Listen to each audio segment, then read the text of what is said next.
My name is Brooke. I'm 38 years old. My brother Dylan is 29. That's 9 years. But it feels like a lifetime. I saw it on Instagram.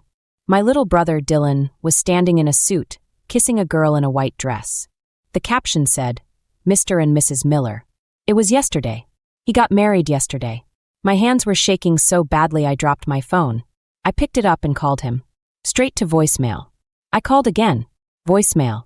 I called 10, maybe 15 times, until finally someone answered. It wasn't Dylan's voice. It was her. Haley. Stop calling Brooke, she said. Her voice was cold. Where's Dylan? Why? Why wasn't I invited? I heard my brother's voice muffled in the background, but he wouldn't come to the phone. He just let her speak. Haley laughed. It was a sharp, ugly sound. Listen to yourself. You're pathetic, she said. We don't want you there. This is our life now. Then she hung up. Just like that, 15 years of my life, everything I sacrificed for him, everything I gave up, it all shattered. I wasn't his sister anymore. I was just pathetic. But before I tell you how everything flipped, like and subscribe, drop a comment. Where are you watching from?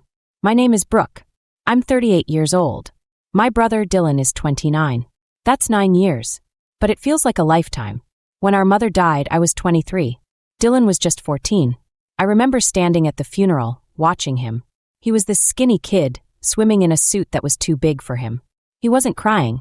He was just staring. He looked lost. Our dad had been gone for years, just a ghost in our lives. It was only ever the three of us. And then it was just the two of us. I was in my last year of college. I was studying to be a history teacher. I had a boyfriend. I had plans. I looked at Dylan, clutching a program with Mom's picture on it, and I knew in that single moment that all of my plans were gone. I dropped out of school the next week. The university said I could defer, but I knew I would never be back. I sold my textbooks. I broke up with my boyfriend. I moved us out of our expensive apartment and into a small, 2-bedroom place with thin walls. And I went to work.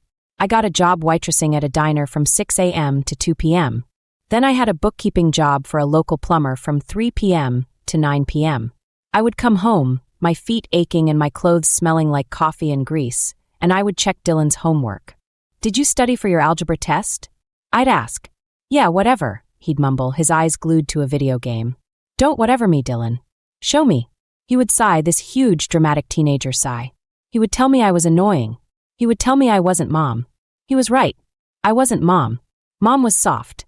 Mom was patient. I was tired. I was 23 and I felt like I was 50. I wasn't raising a brother. I was raising a son, and I was doing it all wrong. But I was the only thing he had. I made a silent promise to our mother's memory. I will not let him fail.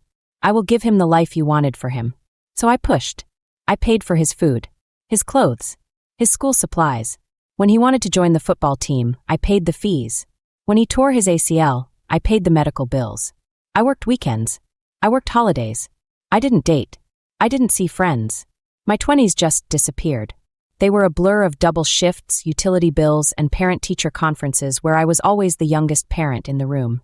Dylan grew up. He was smart. He was charming. And he got used to it. He got used to me being the safety net. He never had to worry about money.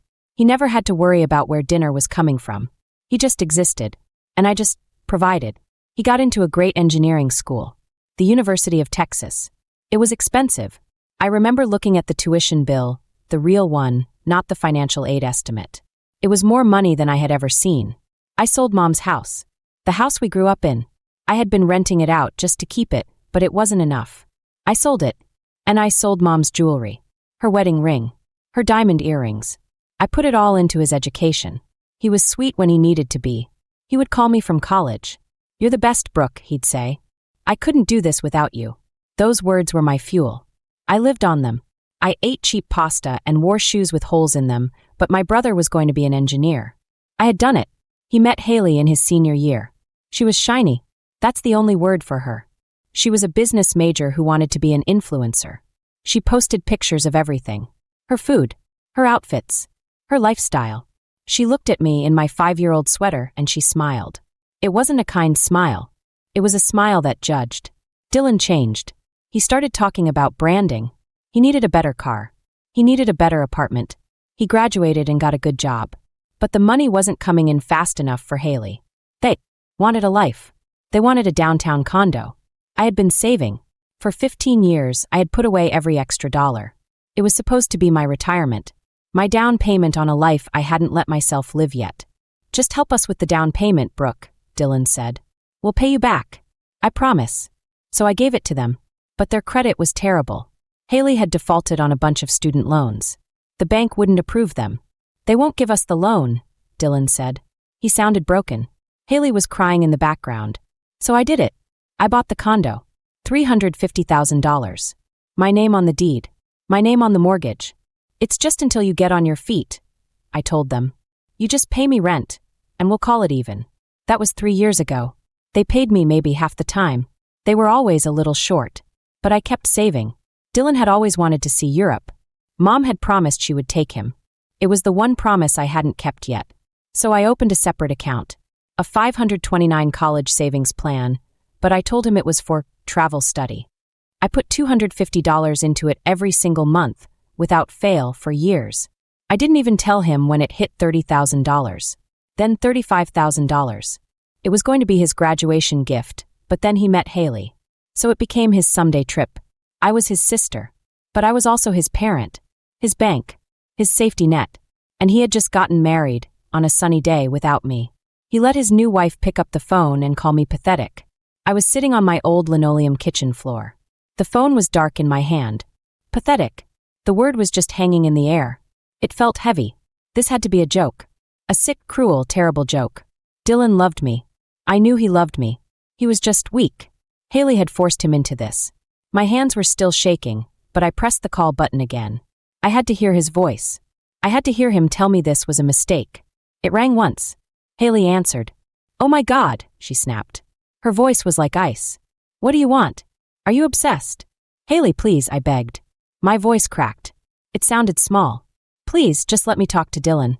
This isn't funny. What is going on? What did I do wrong? There was a muffled sound. A hand over the receiver. I heard her say, babe, she's crying. It's so sad. Then her voice was clear again, sharp and loud. You're on speaker, Brooke. Dylan's right here. Tell her, babe. Tell her what we talked about. A long, terrible silence. It stretched on for 10-15 seconds. I could hear my own breathing. Then his voice.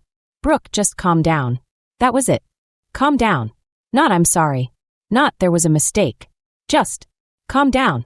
Calm down. I whispered. Dylan, you got married. You got married yesterday and you didn't tell me. I'm your sister. I raised you. Why? Just why? I was crying now. Hot, quiet tears running down my face. I hated that they could hear it. Haley burst in. Why? You really want to know why? Because you smother him. That's what you do. You've been controlling him his entire life. Controlling him? I was so confused. What are you talking about? I paid his rent.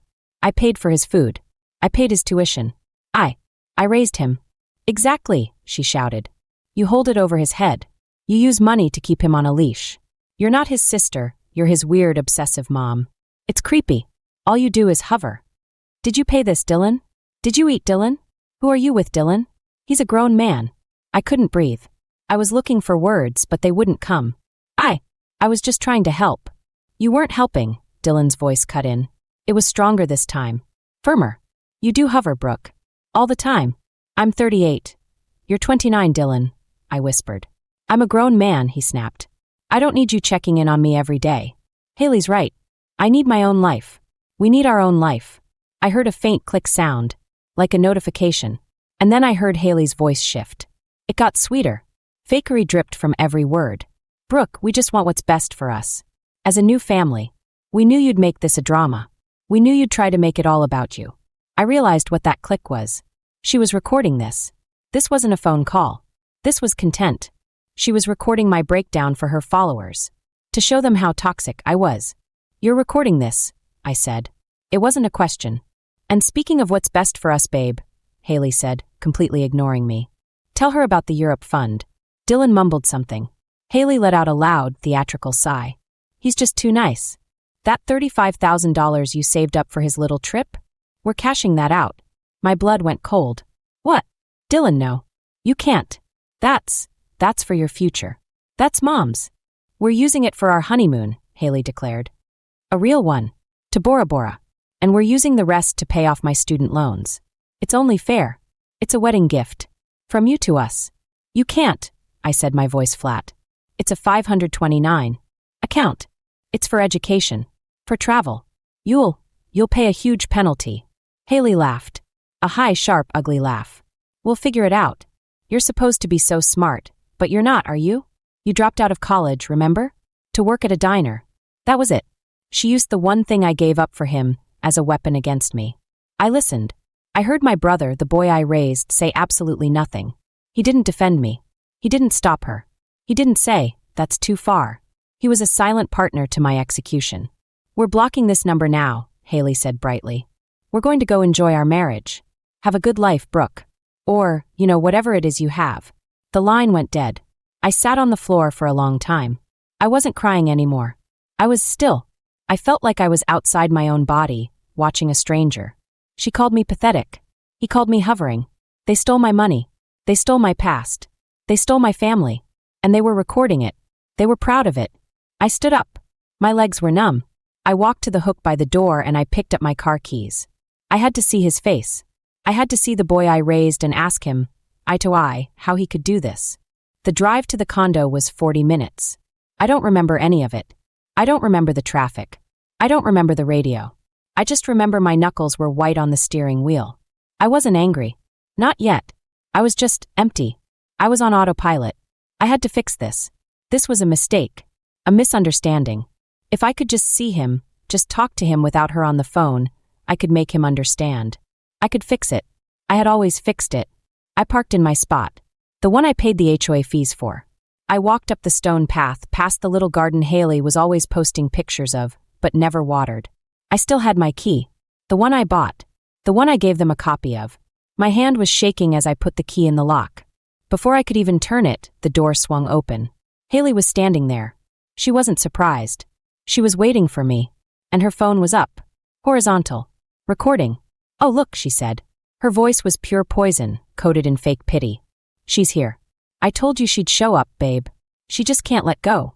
I looked past her. My condo was filled with stuff. White boxes with big white bows. A brand new espresso machine on the counter. A giant 80-inch TV mounted on the wall. Flowers. Champagne bottles. Wedding gifts. Gifts from her family. From their friends. A life I had no part in. Dylan came around the corner. He was holding a glass of champagne. He was wearing a new silk robe. He froze when he saw me. He looked small. Guilty. Dylan, I said. My voice was flat. I was amazed it came out at all. We need to talk. Now. He doesn't want to talk to you, Brooke. Haley stepped forward, blocking the doorway. She pushed her phone closer to my face. The little red record light was on. You are trespassing. I am recording this. You are harassing us on our honeymoon. This is my condo, Haley. I said, my voice low. I am not trespassing. Haley let out a sharp gasp. A performance. See what I mean? My condo. My money. It's always yours. You are a financial abuser, Brooke. That's what you are. And we're not going to take it anymore. A door across the hall cracked open. Mrs. Rodriguez from 3A. She poked her head out. Her own phone was in her hand. Another door. The young couple from 3B. They were standing in their doorway, watching. Filming. My gut twisted. This was a show. She wanted this. She had probably called them. I ignored her. I looked right past the phone, right past her smiling, cruel face, and I looked at my brother. He was the only person in the world I cared about. Dylan. I said his name. I tried to put every bit of our history into that one word. The football games. The late-night homework. Mom's funeral. Dylan. Tell her to stop. Tell them all to stop. Let's just talk. Please. Just you and me. He wouldn't look at me. He stared at the new, expensive tile floor. He took a sip of his champagne. Brooke, just go, he mumbled. Please just go. You're embarrassing us. You're making a scene. Embarrassing them. That was the word. Not the pathetic on the phone. Not the creepy. It was that. You're embarrassing us. I had spent 15 years of my life making sure he was never embarrassed. I made sure he had the right Nikes, the best laptop, the brand new textbooks so he wouldn't be the poor kid with the dead mom. I worked 80-hour weeks so he would never feel shame. And I, standing on the doorstep of the home I paid for, was embarrassing him. In that moment, something inside me didn't just break. It set. It became hard. Like concrete. Haley was still talking. She was on a roll. Yeah, Brooke. Go. We want our independence. You get it? We don't need you. We don't want you. Dylan's with me now. He has a new family. I looked at her. I looked at the phone recording my face. I looked at Dylan, who was still hiding behind her, in his silk robe. I looked at the neighbors, who were getting all the content they needed. I didn't say a word. I didn't yell. I didn't scream. I didn't cry.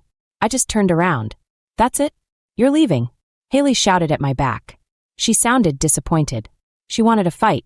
She wanted me to fall apart. I just kept walking. I didn't look back. I heard her word echoing in my head. Independence. I got into my car. I sat there for a long, quiet minute. The neighbors were still watching from their windows. I started the engine. Okay, I said to the empty car. My voice was perfectly calm. You want independence? You got it. My apartment felt different when I got back. It was small. The furniture was old. The kitchen floor was a peeling yellow linoleum. But it was mine. Everything in it was mine. I didn't pace. I didn't scream. I didn't cry. I went to the kitchen. I made a cup of black tea. I sat down at my small, wobbly desk. I opened my laptop. It was an old model. It was slow to boot up. I'd been using it for 6 years because Dylan needed a new MacBook for his engineering classes. I opened a simple text file. I typed one word at the top, Dylan. Then I started a list. I logged into my bank. I pulled up the mortgage statement for the condo. Primary owner, Brooke Miller. Loan holder, Brooke Miller. I looked at the HOA payments. Automatic draft, Brooke Miller's checking account. I typed, condo $350,000. Paid by Brooke. I logged into the 529 travel fund. Account owner, Brooke Miller. Beneficiary, Dylan Miller. Balance, $35,281.40. I saw the change beneficiary button.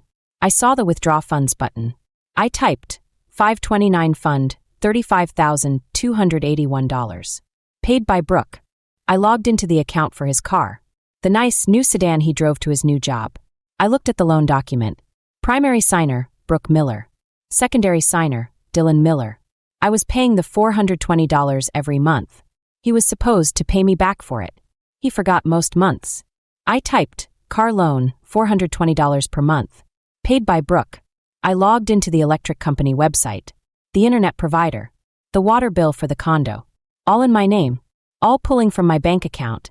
I typed, utilities, $350 per month. Paid by Brooke. I logged into my Netflix account. My name. My credit card. Who's watching? It asked. Brooke. Dylan. Haley. I checked my Spotify account. A family plan. I was the owner. Dylan and Haley were the members. Amazon Prime. My account. His address was listed as a family address for free shipping. I stared at the list. It was long. It was suffocating. This wasn't control. This wasn't hovering. This was life support. I wasn't the sister who hovered. I was the ground beneath his feet. And he and his new wife had just told me they wanted to fly. The next morning was Monday. I took a personal day. I called an attorney. A small firm, a woman named Ms. Evans. She specialized in property law. I sat in her quiet, professional office at 10 a.m. I didn't cry. I laid it all out. I bought a condo for my brother. My name is on the deed. His is not. He is living there with his new wife. They are not on a lease. They do not pay rent reliably. They have refused to let me in. I want them out. I want to sell it. She looked at the paperwork I brought. The deed. The mortgage statement. She didn't ask about the family drama. She just looked at the facts. Ms. Miller. Brooke, she said. Her voice was calm and firm. This is 100% your property. They are legally guests. And you are rescinding their invitation. We will send a formal notice to vacate. In this state, it's 30 days. If they refuse to leave, we file for a formal eviction. It's very clean. It's not complicated. Good, I said. What about the 529 account? His wife, she threatened to cash it out. Ms. Evans almost smiled. She can't. You are the owner of the account. He is only the beneficiary. She has zero legal standing. You can change the beneficiary to anyone you want. Yourself. A charity. It doesn't matter. Or you can withdraw the full amount. You'll pay a 10% tax penalty on the earnings, not the principal, but the money is entirely 100% yours. It is not a wedding gift. It is your asset. I felt a weight lift off my shoulders. This wasn't a family drama anymore. This was a business transaction. I thanked her. I paid her retainer. I went home. I made another cup of tea. I sat down at my laptop. And I began to click. Click 1, the fund. I logged into the 529 website. Change beneficiary. I typed my own name, Brooke Miller. I clicked submit. Then I clicked withdraw funds. Transfer to Brooke Miller's checking account. A warning popped up about the 10% penalty. I didn't care. I clicked confirm. Click 2, the subscriptions. I logged into Netflix. Manage profiles. Dylan. Delete. Haley. Delete. I logged into Spotify. Manage family plan. Remove member Dylan. Remove member Haley. I logged into Amazon Prime. Manage account. Change. Password. Click 3, the utilities. I called the power company. Hello, I'm moving. I'd like to stop service at 123 Main Street, Unit 3B, on the 1st of the month. And where will the new owner be sending the bill? The woman asked. I have no idea, I said. I did the same for the water, the gas, the internet, all of it, all to be shut off on the 1st. Click 4, the car. I called the auto loan company. I am the primary signer on this loan. The secondary user is in possession of the car and is refusing to pay. What are my options? They explained. I could either keep paying for it or I could report it. He can refinance it in his own name, the man said. I almost laughed. With his credit? Unlikely. Or you can surrender it, he said. We'll send a truck to repossess it. Let's do that, I said. Here is the address. Click 5, the condo. I called the top real estate agent in that neighborhood. Hello, I'd like to sell my condo at 123 Main Street. It is currently occupied. The occupants will be given 30 days' notice. They will be difficult. I want to sell it fast. The realtor sounded excited. The market is white hot. A unit like that? If you price it to move, we can have it in escrow in 2 weeks. Price it to move, I said. My attorney sent the formal notice via certified mail. But I sent one too. I sent an email to Dylan and Haley. I attached the 30-day notice. I wrote, per our conversation, I am granting you the independence you requested. You have 30 days to vacate the property at 123 Main Street. The condo is being listed for sale, and a for sale sign will be placed on the lawn tomorrow. All utilities will be disconnected on the 1st. The car loan is in default, and the bank will be repossessing the vehicle. The 529 travel fund is no longer in your name. This is a formal legal notice. Do not contact me.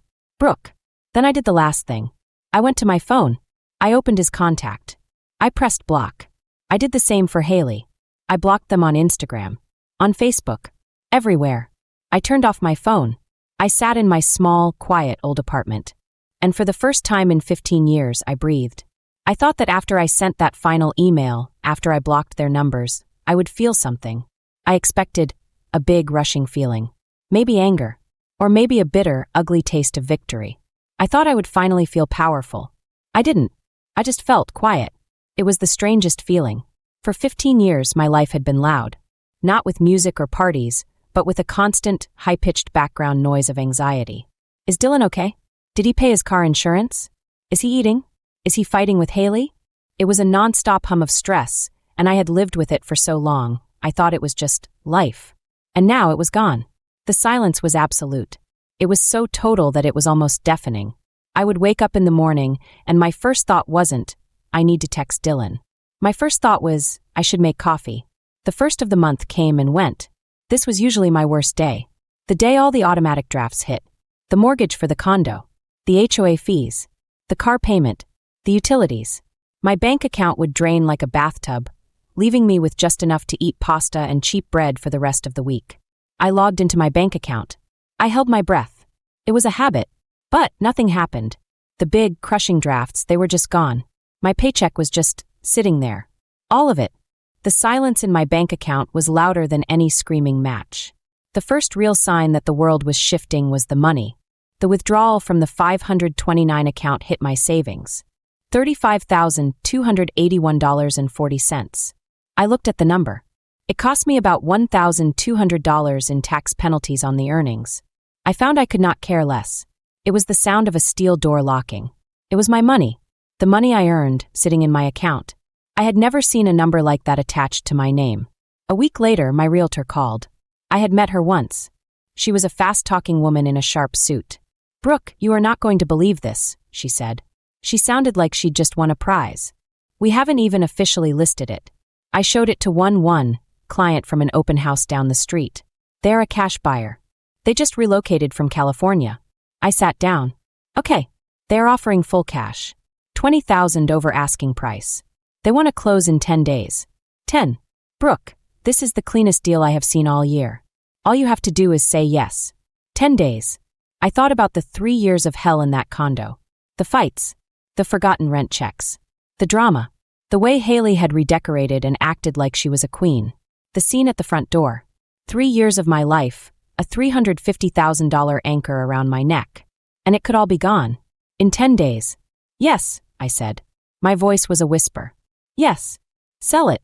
Sell it now. I signed all the papers digitally. I didn't have to go back. I didn't have to see it. I didn't have to pack anything. The notice to vacate had given them 30 days. They had used, maybe 20 of them. The day the notice expired, my lawyer and the realtor went in. They were gone. 10 days later, a huge number appeared in my bank account.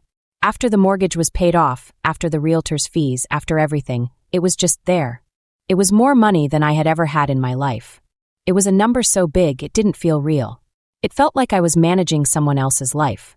I only looked at Haley's Instagram once. I couldn't help it. It was about a week after I had sent the email before the sale. I was weak. It was a compulsion. I just had to know. Her page was still public. She was an influencer. She needed the views. She had posted the video. The one from the condo door. The thumbnail was my face. Pale, shocked, empty. The title was, "My toxic sister-in-law tried to steal our home. The truth." I clicked it. My hands were cold. I watched it. I saw myself standing there, looking so tired and small. I heard her voice, sharp and fake, brimming with self-righteous poison. "You are trespassing. You are a financial abuser, Brooke. You are obsessed." I saw Dylan. I watched him, hiding in the background in his new, expensive silk robe. I watched him sip champagne. I watched him refuse to look at me. I heard his voice. "You're embarrassing us." I felt sick. My stomach twisted. The shame was so intense, it was physical. This was for the world to see. This was my pain, packaged as her content. But then, I did something I shouldn't have. I read the comments. Haley had left them on. It was a fatal mistake. The first dozen were from her fans. "OMG Haley, stay strong. You're so brave. She's a nightmare. I can't believe she'd do that. So toxic.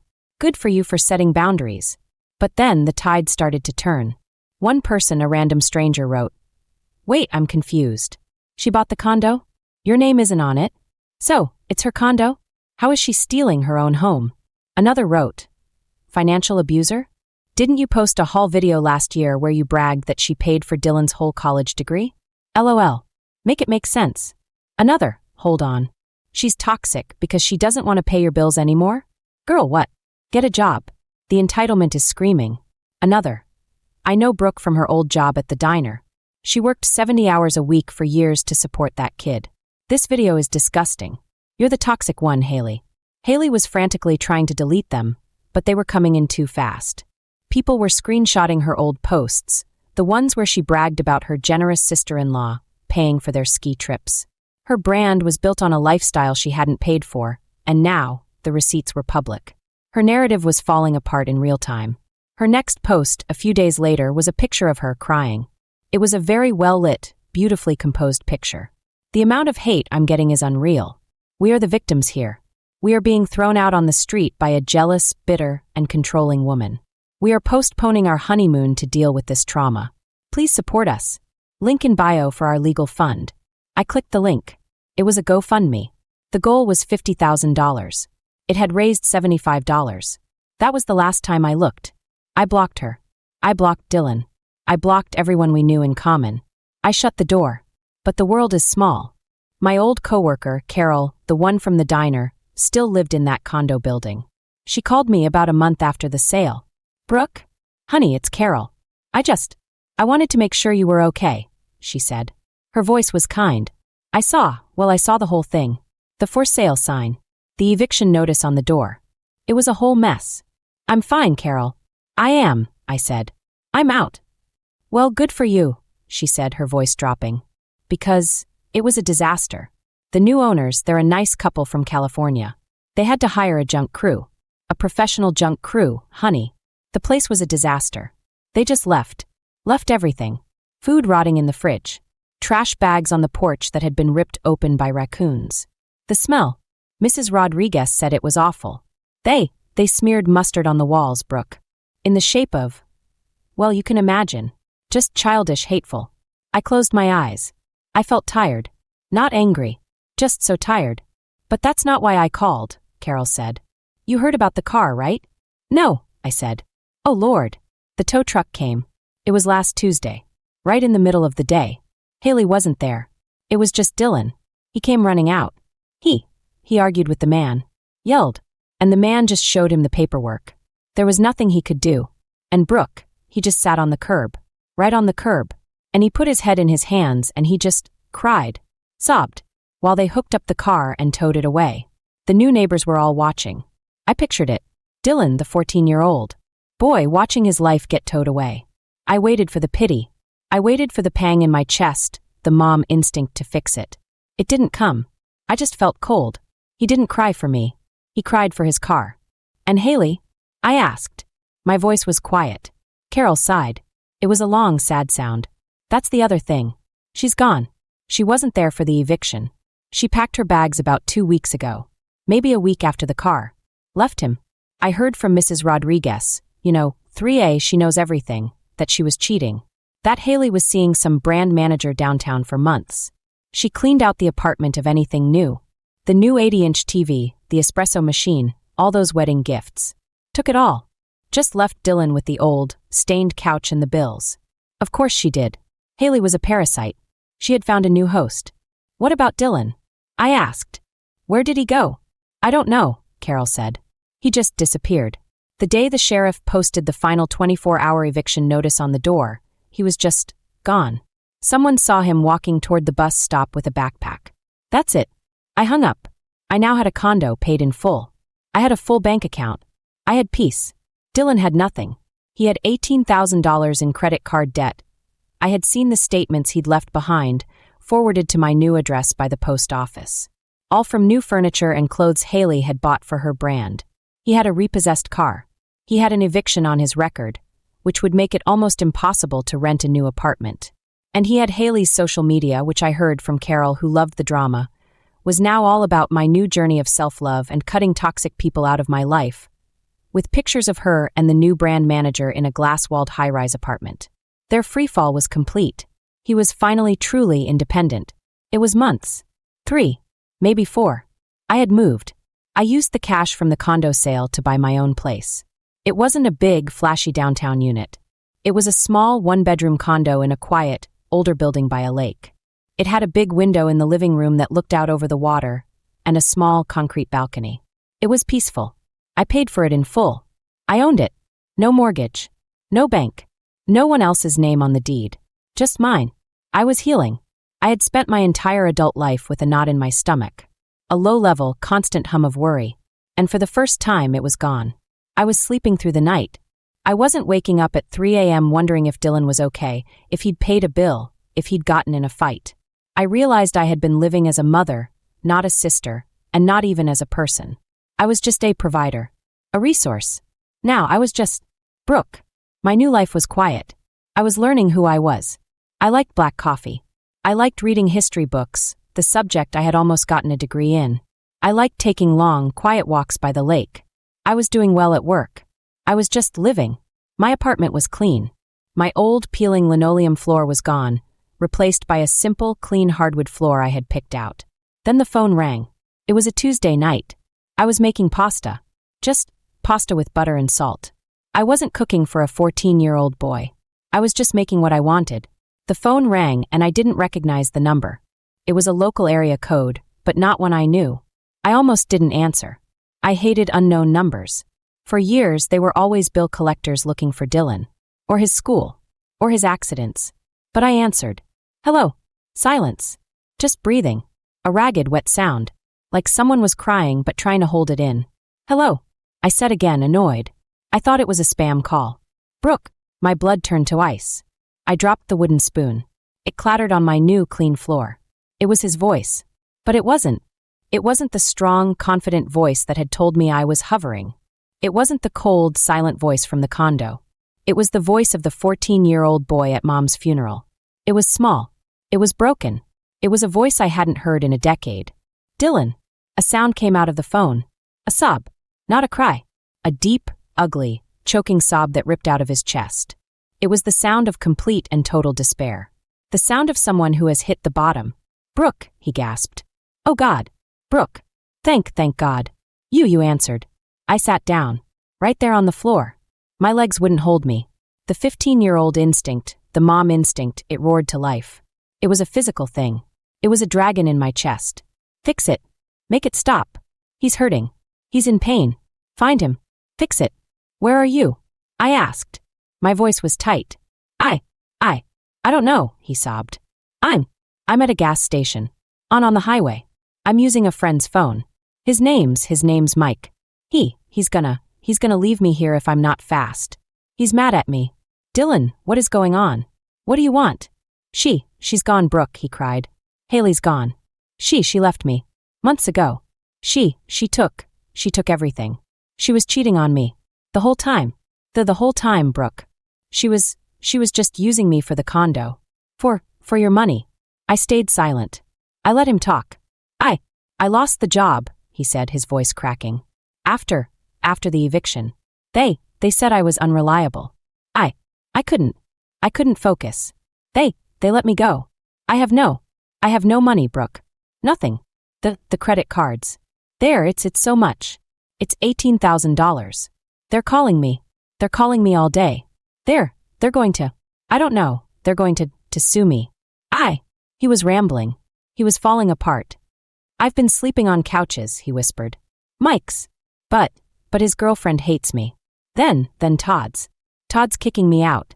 He said I'm a loser. He said I'm a mess. I have nowhere to go, Brooke. I have nowhere." He took another gasping breath. "I'm so hungry. That was the one. That was the knife. It twisted right in my gut. I'm so hungry." The 23-year-old who worked at a diner just to buy him groceries. The 28-year-old who packed him care packages for college, full of ramen and granola bars, so he'd never be hungry. He's hungry. Fix it. Fix it. Fix it. My hand was already moving. I was thinking, where is he? What gas station? I can send an Uber. I can get him food. I could see him. Skinny. Scared. Sitting on a cold, oil-stained curb at a gas station. "Brooke, please," he begged. His voice was the smallest thing I'd ever heard. "Please, I'm so sorry. I know. I know what I did. She made me. I never. I love you. You're my sister. You're my mom. You've always been. Please. I'm scared. I'm so scared."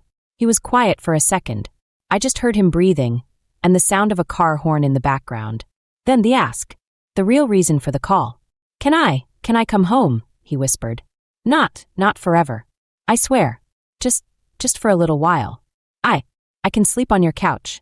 I'll get a job. I'll pay you back. I promise. I have nowhere else to go. Please, Brooke. Don't let me be on the street. Please. It's getting cold. I closed my eyes. The dragon in my chest, the mom instinct, was screaming. It was telling me, you are a monster if you say no. He is your blood. He is your boy. You are the only one left. You promised, Mom. I saw him. The hungry boy on the curb.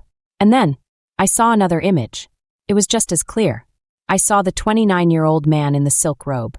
I saw him standing in my condo, holding a glass of champagne, surrounded by his wedding gifts. I saw him, looking at me with pure annoyance. I heard his voice. You're embarrassing us. I heard Haley's voice and his silence. You're pathetic. We don't want you there. I thought about my quiet apartment, my little balcony, my clean floors, the peace, the 15 years I gave him, the 15 years of my life I could never get back, the college degree I never got, the life I never lived. I opened my eyes. My kitchen was clean. My pasta was waiting. My life was mine. My voice, when I spoke, was not angry. It was not cold. It was not emotional at all. It was just calm. It was the calmest I had ever felt in my life. No, Dylan. The word just hung there. He was silent. I think he thought he misheard me. He literally could not process the word. What? He whispered. B. Brooke? What do you mean? Please. No, I said again. Firmer. You can't come here. There is no home for you here. There is no here for you anymore. But, I'm your brother, he cried. The panic was rising in his voice. He was losing his last option. I have nothing. You can't do this to me. You're my sister. You did this, I said. My voice was so steady. I didn't recognize it. You made your choice. You stood in that condo and you chose her. You let your wife record me. You let her call me pathetic. You told me I was embarrassing you. You said you wanted your own life. You wanted independence. But I didn't mean it, he screamed into the phone. I was stupid. I made a mistake. A huge mistake. Please. Yes. You did, I said. And now you have to live with it. I am not your safety net anymore. I am not your bank. And I am not your mother. I am done. I took a deep breath. You wanted to live without me. Now you can. I heard a muffled sound. His friend. Dude, I gotta go. Now. No. Wait. Dylan screamed. It was a sound of pure terror. Brooke. Don't hang up. Please. I love. I hung up.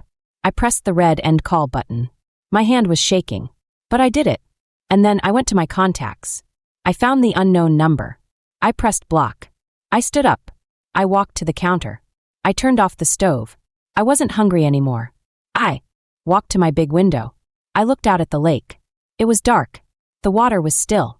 I sat there in the dark for a very, very long time. I was not crying. I was not happy. I was not victorious. I just felt empty and finished. The 15-year-old story was over. The 14-year-old boy I raised was, for all I cared, gone. He had died in that condo. This was just a ghost. And I was finally truly free. The thing they don't tell you about revenge is that the best kind isn't loud. It's not a fight. It's not a big, dramatic gotcha moment. It's not about making the other person suffer. The best revenge is just breathing. It's just living. It's taking all the energy you poured into them and pouring it back into you. After that last phone call, something in me was finished. The guilt, the obligation, that 15-year-old chain. It was gone. I had been carrying him for so long, I didn't realize how heavy he was. He wasn't just a person. He was a second mortgage on my soul. Every decision I made, from what car I drove to what I ate for dinner, was calculated around him. Can I afford this? No, Dylan needs new tires. Can I take a day off? No, Dylan's tuition payment is due. And now, I was light. I went to work. I had been a bookkeeper at the same plumbing supply company for 15 years. I was just Brooke, the quiet woman in the back office. The one who never took vacations. The one who always looked tired. The one who packed a sad lunch of a peanut butter sandwich every single day. But now I wasn't tired. I was focused. I had all this mental energy. I wasn't worrying about Dylan. So I started worrying about work. I started seeing things. Inefficiencies. Ways to save money. We were using an outdated billing system. I wrote a small 2-page proposal for my boss on how to restructure our billing, how to move to a new software. I didn't think anything of it. I just did it. He called me into his office. He was holding my 2 pages. Brooke, this is brilliant. This is really, really good. Why haven't you said anything like this before? I just shrugged. I guess I have more time to think now. Well, keep thinking, he said. 2 months later, our office manager, a woman who had been there for 30 years, retired. My boss didn't even post the job. He just came to my desk on a Friday afternoon. Brooke, he said, the job is yours. The promotion is yours. You've earned it. It was a raise. A big raise. It was more money than I had ever made. I had money. I had the money from the condo sale, which I hadn't touched. It was just sitting there, earning interest. And now I had a better salary. I had no debt. My tiny 1-bedroom condo was paid for. For the first time in my life, my money was my money. I started to buy things. It felt strange. It felt wrong. Like I was being selfish. The first thing I bought was a brand new mattress. I had been sleeping on the same lumpy, secondhand mattress for 12 years. I went to a store. I laid on 5 of them. I picked the one I liked and I paid for it. In cash. It was delivered the next day. I slept on it and I cried. I cried for 20 minutes. It was so comfortable. And then I bought sheets. Sheets with a high thread count. Not the cheap, scratchy ones from the discount store. I bought a coffee machine that ground the beans. I bought a set of new, heavy white dishes. Not the chipped, mismatched ones I'd had since my first apartment. I bought a new robe. A soft, warm fleece one. Not a silk one. Just a comfortable one. I bought a plant. A big, leafy fiddle-leaf figure. Then I bought 10 more. My little condo started to look like a jungle. It was peaceful. And I traveled. I didn't go to Europe. I didn't need to see Paris or Rome. That was his dream. The one he was willing to trade me for. I wanted to see quiet. I took my first real vacation. Ever. I put in the time off request. It was approved. I got in my small, reliable car and I drove. I drove to Yellowstone. I went by myself. I stood on the edge of a canyon. It was September. The air was cold and sharp. And the only sound was the wind. There were no phones. No yelling. No, I need. No, give me. Just wind. I hiked. I hiked until my legs burned and my lungs ached. It was a good ache. It was an ache I chose. I stood there looking at a waterfall and I realized my world had been so small. It was just me and Dylan and the 4 walls of our apartments. It was a world of bills and arguments and sacrifice. Now the world was wide. It was huge. It was full of mountains and trees and bison and quiet coffee shops in small towns. I came back from that trip and I started making friends. It was awkward. I was 38 years old and I didn't know how to talk to people about nothing. I didn't know how to have a conversation that wasn't a crisis. I joined a hiking club. I showed up on a Saturday morning. There were people. They were nice. They asked me what I did. I told them. They asked me if I was married. I said no. They didn't ask why. They didn't pry. They just said, "Okay, cool. Did you see the trail map?" One of them, a woman named Sarah, who was also quiet, invited me for coffee after a hike. I almost said no. My instinct was to go home, to be alone. But I said yes. We just talked. About books. About the bad movie we'd both seen. About her annoying cat. After an hour, I realized my shoulders weren't up by my ears. I wasn't waiting for the other shoe to drop. I wasn't waiting for her to ask me for money, or for help, or for a ride. She just wanted to talk. It was nice. It was the lightest I had ever felt. My life bloomed. It wasn't a big, loud explosion. It was like one of my new plants. It was quiet. It was slow. It was a little bit of new, green growth every single day. I would wake up on a Saturday. My apartment was clean. My bank account was full. My phone was silent. And I would just sit on my balcony in my comfortable robe, drink my good coffee, and listen to the birds. I thought about them sometimes. Dylan. Haley. I thought about the chaos. The screaming. The "you're pathetic." The silk robe. The endless, bottomless need they both had. I missed the idea of a brother. I missed the 14-year-old boy I thought I was protecting. But I missed nothing about the chaos I left behind. This new quiet? This was so much better. This was my life. And I was finally living it. The final step was the quietest one. It happened in pieces. It was about a year after the last phone call. I hadn't heard anything. Not a word. The number was blocked. My life was mine. I was in a bookstore, one of my new favorite places. I was just browsing. I saw a book on the psychology shelf. It was called Toxic Family Dynamics, a guide to enmeshment, parentification, and setting boundaries. I just stared at that title. Parentification. That was the word. The word for what happened to me. I wasn't a sister. I was a parentified child. I picked it up. I bought it. I went home to my clean, quiet condo. I made a cup of tea, and I read the entire thing in one night. I read about the rescuer role. The person who needs to be needed, who builds their entire identity around saving someone else. I read about the victim role. The person who uses learned helplessness to avoid all responsibility. I read about enmeshment, where one person's feelings end and the other's begin is blurry. There are no boundaries. I realized I had done it all by accident. I had been playing a part in a sick play for 15 years. I was the rescuer. He was the victim. Haley was just a new character who wanted my role. And by saying no, I hadn't just set a boundary. I had ended the play. I had walked off the stage. I realized I had to clean house. A few days later, I opened my laptop. I still had Facebook, though I rarely used it. I was just curious. I logged in, and a notification popped up. A memory. A photo from 6 years ago. It was me and Dylan at a Thanksgiving dinner. He had his arm around me. We were both smiling. He looked so young. Happy. Before Haley. Before the brand. My stomach hurt. I felt that old, familiar pull. My boy. My little brother. Look how happy he was. Where did I go wrong? I stared at the picture.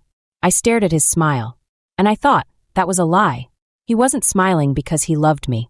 He was smiling because he was safe. Because I was paying for everything. He was smiling because his mom was there to handle it. I wasn't his sister. I was his provider. And the second someone else offered him a better deal, a life with an influencer who would make him feel like a man, he took it. He threw me away like trash. The boy in that picture was not real. He was a character I had helped create. A character who never had to grow up. I closed the picture. I went to my settings. I didn't just deactivate my account. I requested a full, permanent deletion. Are you sure? All your photos, your posts, your memories. Everything will be gone forever. Good, I whispered. I clicked confirm. I went to my phone. I went to my photos. I had hundreds of them. Of him. I looked at each one. Him, at his high school graduation, holding his diploma. I was in the background, looking tired but smiling. Him, at his first football game, in his uniform. I was on the bleachers holding a Go Dylan sign I'd made. Him, at his 21st birthday, at a dinner I paid for. Him, at his college graduation, in his cap and gown. The one of us as kids with Mom. I looked at that one for a long time. Mom was in the middle. I was on one side. He was on the other. We were a family. I felt a sharp pain, like cutting off a phantom limb. Then I pressed delete. I went to the next one. Delete. And the next. Delete. It was a purge. It took an hour. I deleted every trace of him from my digital life. This wasn't anger. It was cleaning. It was sweeping out the last of the dust. I didn't want any more memories popping up, trying to pull me back into a story that was over. I poured my energy into my new life. I started taking a yoga class. It was hard. I was stiff. But the instructor would always end the class with the same phrase. Let go of what does not serve you. I would lie on the mat in the dark, breathing, and I would feel the last bits of him just fade. I started volunteering. I had spent 15 years giving everything to one person who didn't appreciate it. Now I gave 2 hours every Saturday to an animal shelter. I walked dogs who had been abandoned. They were so happy. They just wanted a walk. They just wanted a treat. They didn't want my bank account. They didn't want my soul. They just wanted my time. It was giving, with no strings. It felt good. I traveled more. I went to the beach. I sat and read a book for 5 days straight. I went to Chicago and looked at art. And I had the final, most important thought. I was sitting on my balcony. It was a Sunday morning. The sun was coming up over the lake. It was quiet. I was drinking my good coffee. I was thinking about Dylan. I wondered where he was. Was he on the street? Did he get a job? Did he die?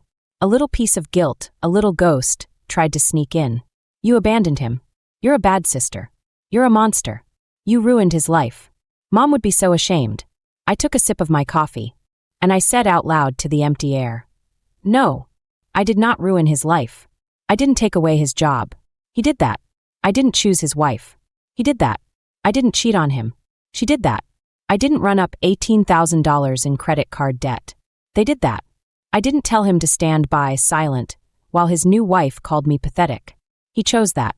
All I did was stop paying for it. All I did was step out of the way. I didn't ruin Dylan. I simply stopped rescuing him. And without me there to be the safety net, his own choices, his own weakness, his own greed, his own cruelty, finally caught up to him. He didn't fall. He just hit the ground he had been standing on all along. I just wasn't there to cushion it anymore. It was not my fault. It was not my responsibility. I let go. I felt the last knot in my stomach, the one that had been there for 15 years, just dissolve. I finished my coffee, and I went inside to plan my next hike. So that's my story. It's not a happy story. There's no big reunion. There's no apology. It's just a true one. It took me 15 years and a betrayal so deep I thought I would never recover, just to learn one simple thing. Boundaries are not cruelty. They are survival. I gave up my youth, my dreams, my education, and my future for someone. And in the end, it wasn't enough. Because for people like him, it is never, ever enough. The more you give, the more they take. The more you rescue, the more they need to be rescued. I had to let him go to save myself. Some of you watching this will call me the villain. I know that. You'll say I'm cold, that I abandoned my family, that I'm a monster for not taking that phone call. But I know some of you understand. Some of you right now are the Brooke in your own story. You're the one paying the bills. You're the one taking the late night crying phone calls. You're the one setting yourself on fire to keep someone else warm. And you are so tired. So I want to ask all of you who are watching this. What would you have done in my place? Am I the villain for saying no? Or was I a fool for saying yes for so long? Tell me your thoughts. Tell me your own stories in the comments below. I read every single one.